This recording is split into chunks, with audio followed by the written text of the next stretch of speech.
Muito bem, amigos da Rádio JSV, estamos aqui com mais um On The Rock, hoje abordando uma banda que, olha, tem uma história, mas uma história rica. Eu estou aqui ao lado do Marcelo Teixeira. Eu acho que é uma das bandas mais ricas em história que existe, é essa que nós vamos abordar hoje, não é isso? É, exatamente. A gente pode até falar boa noite primeiro, né, aos ouvintes da JSV.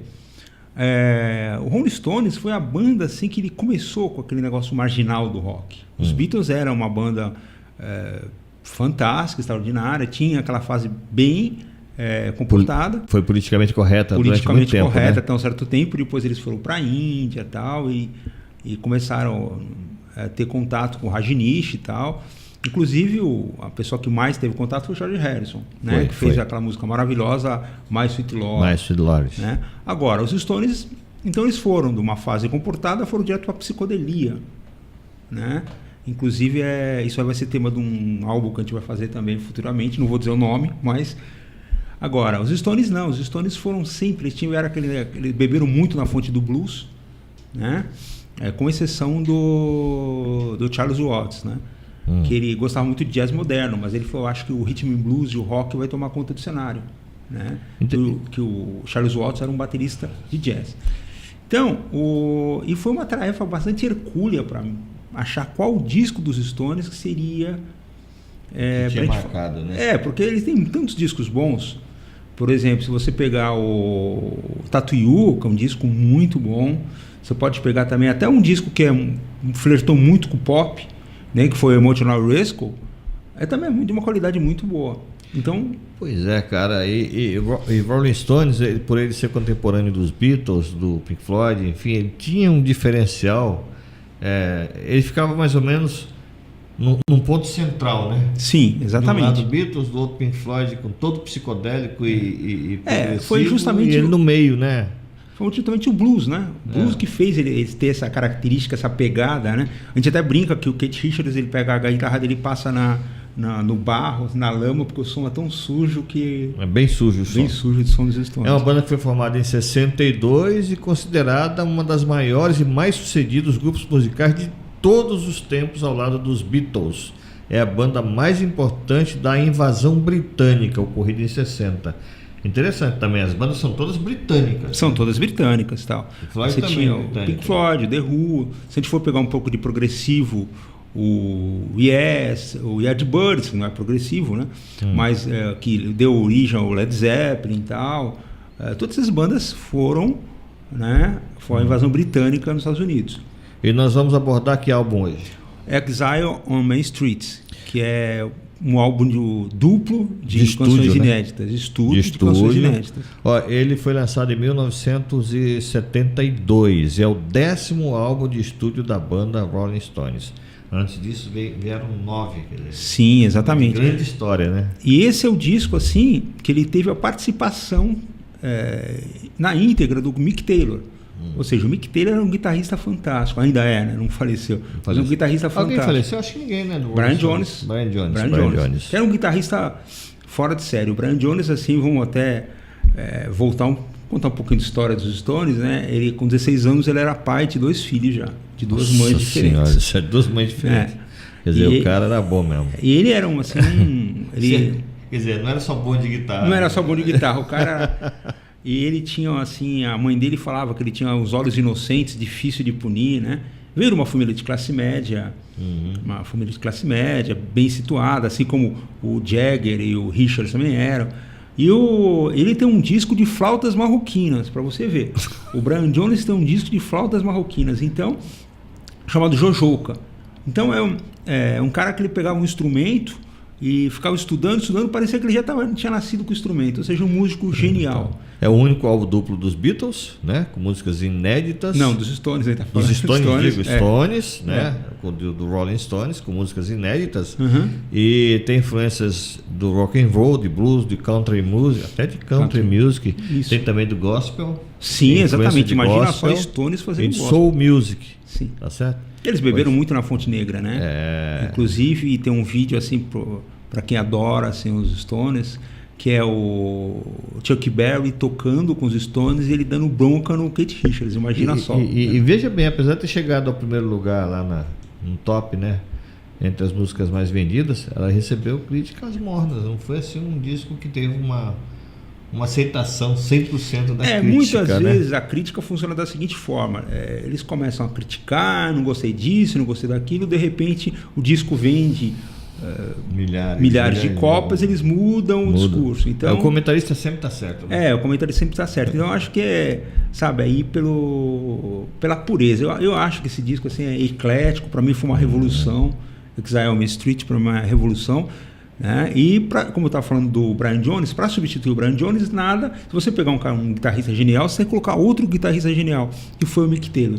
E nesse disco o Mick Taylor participa da íntegra. Exatamente. Né? Nos anteriores ele já tinha participado, só que desse aqui ele participa da íntegra. E só para você ter uma ideia, esse disco é o 7º melhor disco da história do rock, dos 500 maiores álbuns de todos os tempos, pelo Hall da Fama do Grammy. Né? Realmente é espetacular. Então, quer dizer, um disco espetacular. Vamos ouvir Rocks Off. Vamos contar um pouquinho dessa música, a primeira do disco, né? É a música de abertura do disco, gravado em 71. E é uma música que foi gravada no Villa Newcote, né? Na casa do Keith Richards, que a casa foi alugada no sul da França durante o verão de 71. Bom, são detalhes, a música é muito bonita. Rolling Stones é um dos grupos musicais, a gente está abordando um disco Exile on Main Street, dos Rolling Stones. É um dos grupos musicais mais bem sucedidos da história e já venderam 240 milhões de álbuns no mundo inteiro. Até 2007, 4 das 5 turnês musicais de maior lucro de bilheteria em todos os tempos eram no Rolling Stones. Exato. E eu me lembro de 1 milhão de pessoas. Eu só não fui porque era a formatura da minha filha, cara. Lá na praia, no Rio de Janeiro. Inclusive o show do Rolling Stones. Eu não fui por motivos profissionais, tinha que trabalhar no domingo e tal. E agora eu lembro que foi um dia de celebrações entre o rock and roll. O que o pessoal fazia? Era a mesma coisa de Copa do Mundo. Muita gente chegava, vamos fazer um churrasquinho à noite. Por quê? Porque tem show do Rolling Stones. E gozado, depois daquele show não me lembro de outro. Eu me lembro do Rock in Rio. O Rock in Rio parece que não vieram, né? Não vieram. Então eu não me lembro de outro show do Rolling Stones aqui no Brasil. O Paul veio algumas vezes, tá aí. Uhum. Tá até por aqui, sim, o Paul acho que toca em março, parece, novamente. Mas o Rolling Stones, ele deu esse show para 1 milhão de pessoas. Agora você imagine você no meio de uma multidão dessa, o que você vai fazer? Você não enxerga nada, só enxerga nada, nossa. É só telão, né? Uhum. Essa música que nós vamos ouvir agora, ela foi lançada em 12 de maio de 72. Rip This Joint.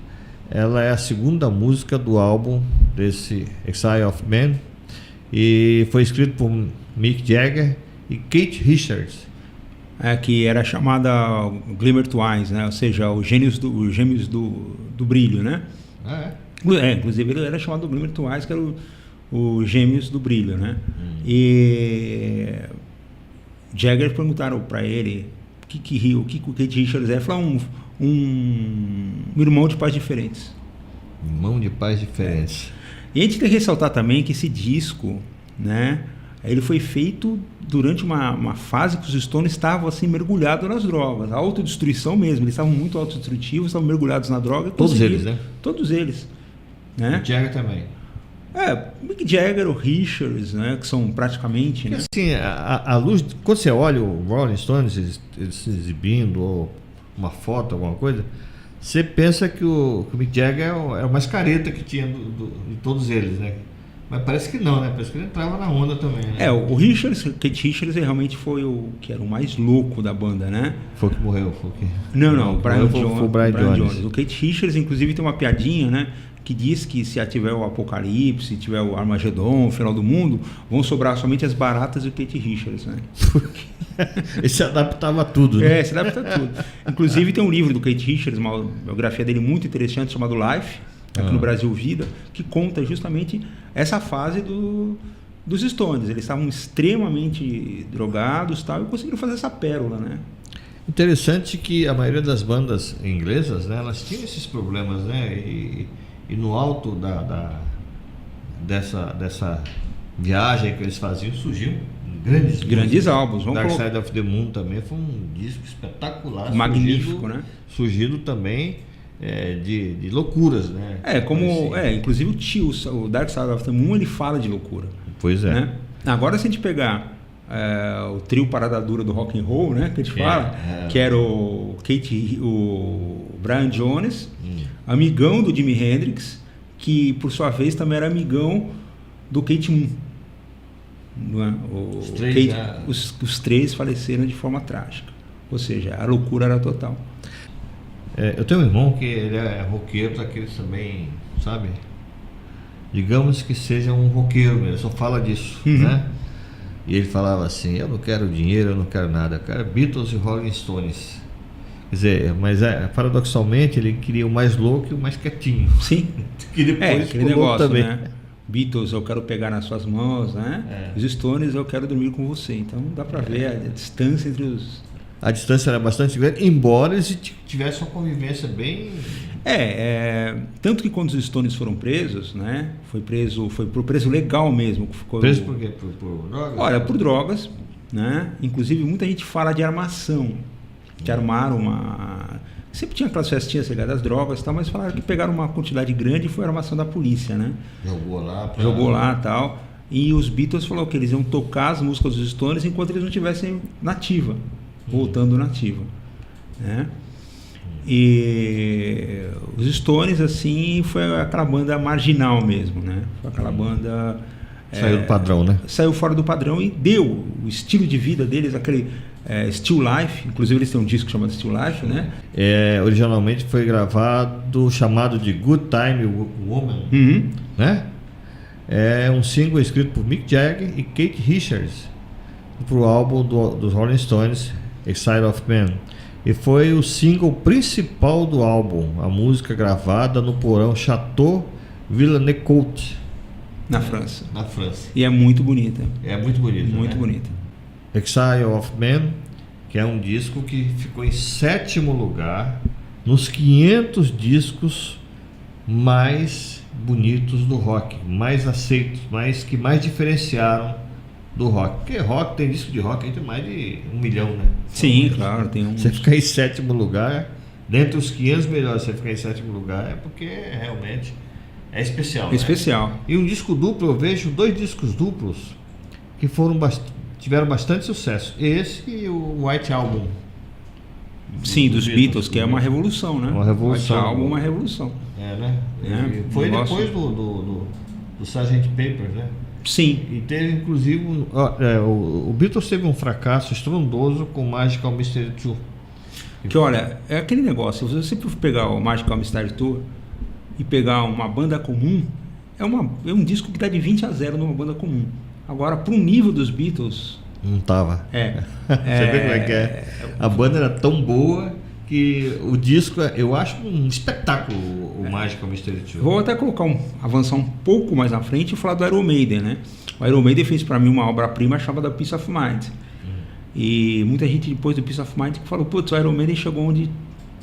Mas eu não acho, o Iron Maiden tem discos muito bons, mas eu acho que é a mesma coisa dos Stones, né?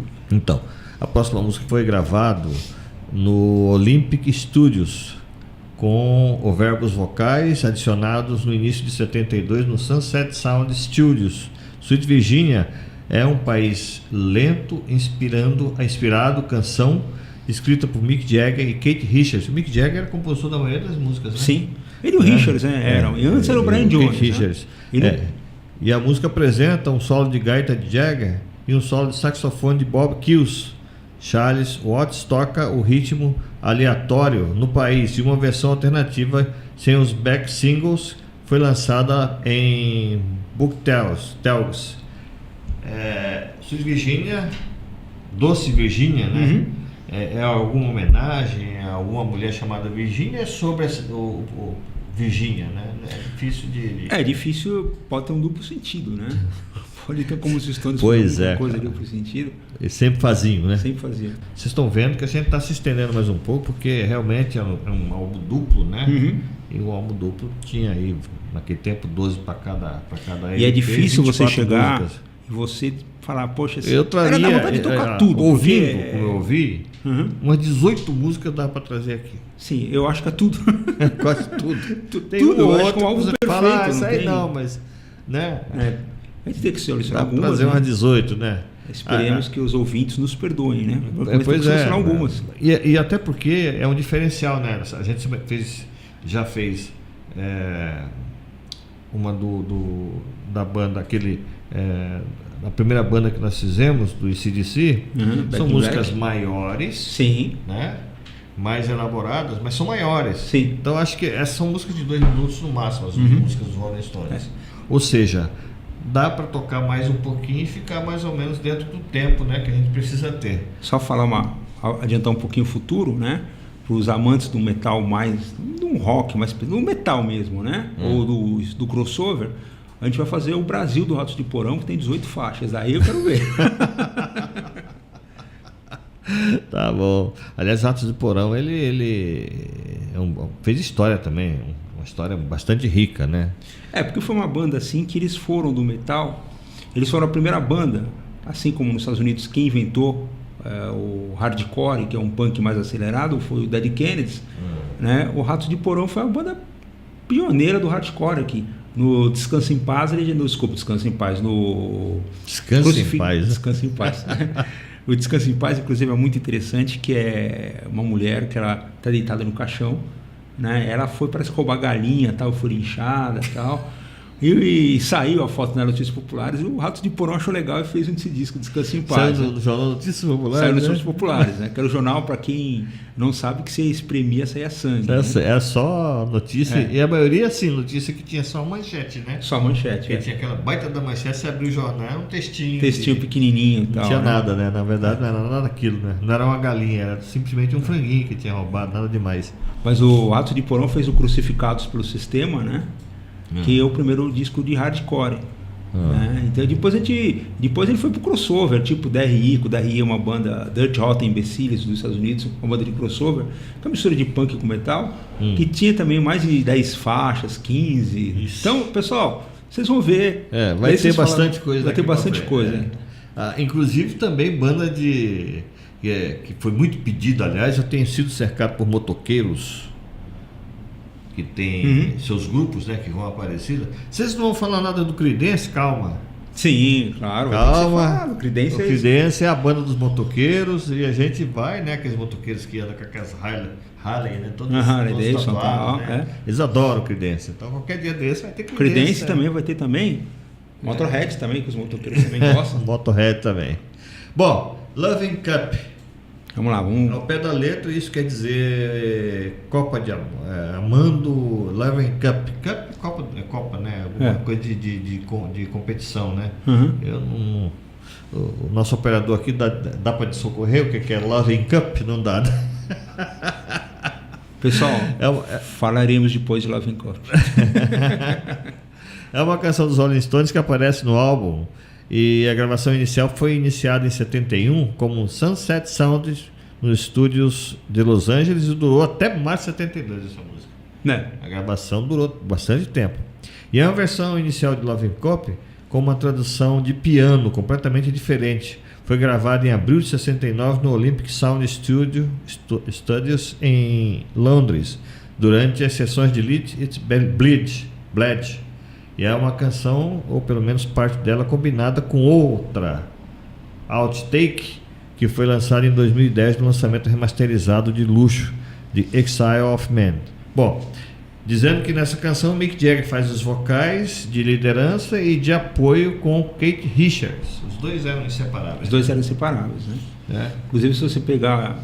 É um disco que eu queria também fazer, mas a gente não tem tempo, né? Que era o Tattoo You, que a parceria deles é total. Daí o Tattoo You já é com o Ron Wood, que entrou para substituir o Mick Taylor, né? É um guitarrista bomba também, que tocou com o Faces do... Quando você fala guitarrista bomba, o que quer dizer isso? Guitarrista bom. Bom. Ou seja, não é um Ed Van Halen, não é o Mick Taylor, não é o Jeff Beck, é um guitarrista bom, aquele meio campista, que um volante que sabe carregar a bola, sabe sair jogando, alguma coisa desse tipo. Mas na hora de armar o jogo ele fica meio em dúvida, né? E muita gente falava, né, porque tanto Stones, eles contrataram o Ron Wood, porque o Ron Wood não ofuscava eles, e o Mick Taylor já começava a ofuscar. A música Ventilator Blues marca a única vez, aliás, que o guitarrista Mike Taylor ele foi creditado como um dos escribas dos Stones. Quer dizer, sempre as músicas eram do Mick Jagger e do Keith Richards. Sim. E ele que escreveu essa música, né? Foi uma música fantástica, inclusive. Né? E só uma curiosidade, depois que saiu o Mick Taylor da banda, o Ron Wood entrou como músico convidado. Músico convidado não, contratado.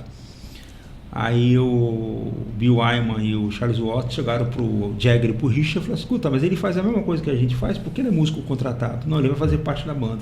E ele acabou fazendo parte da banda. Então a música apresenta Keith Richards na guitarra elétrica, no violão elétrico e acústico, Taylor na guitarra, Bill Wyman no baixo, Charles Watts na bateria, Nick Hopkins no piano, tinha piano também, Bob Kills e Jim Price no saxofone e trompete, respectivamente. Ou seja, blues mesmo, né? É blues mesmo.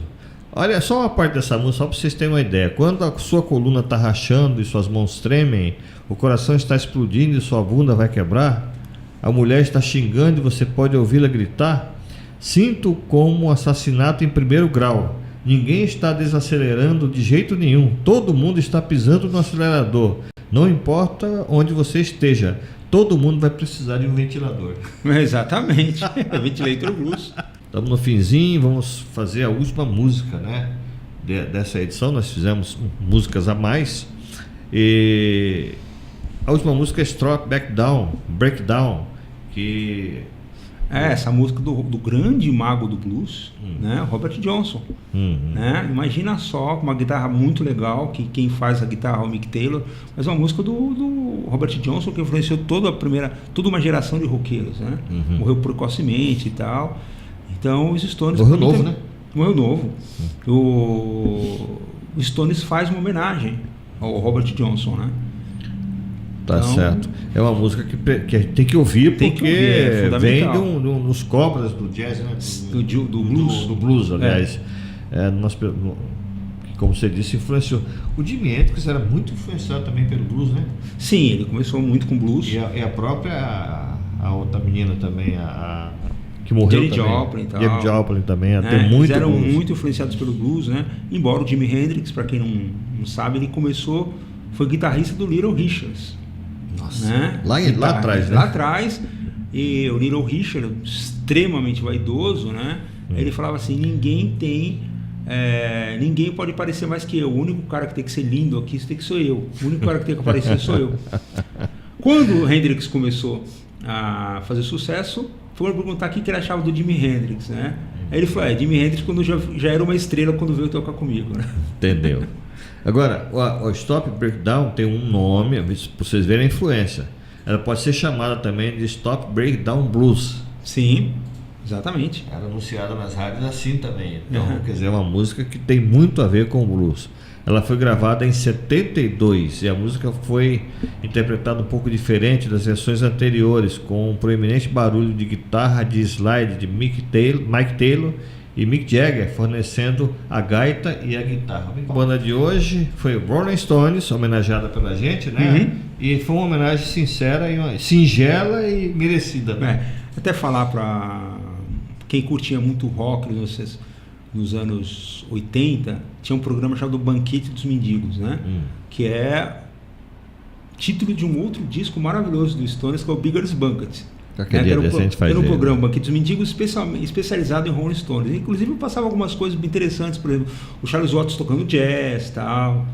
Teve um outro disco também maravilhoso dos Stones, que é Sympathy for the Devil, né, que tinha até o John Paul Jones do Led Zeppelin participou, tinha partes de orquestra e tal. Né, que inclusive essa música Sympathy for the Devil, o Guns N' Roses gravou depois. Né? Então, na verdade fez mais sucesso até, né? Fez mais sucesso até. Mas se a gente for chegar e pegar tudo que os Stones fizeram de bom, acho que a gente ficava um ano fazendo o programa e não acabava. Tá certo. Então, estamos encerrando o nosso On The Rock de hoje. Nós voltamos a semana que vem falando de outro disco que marcou época dentro do rock. Então, gente, até lá, né? Até lá. Né?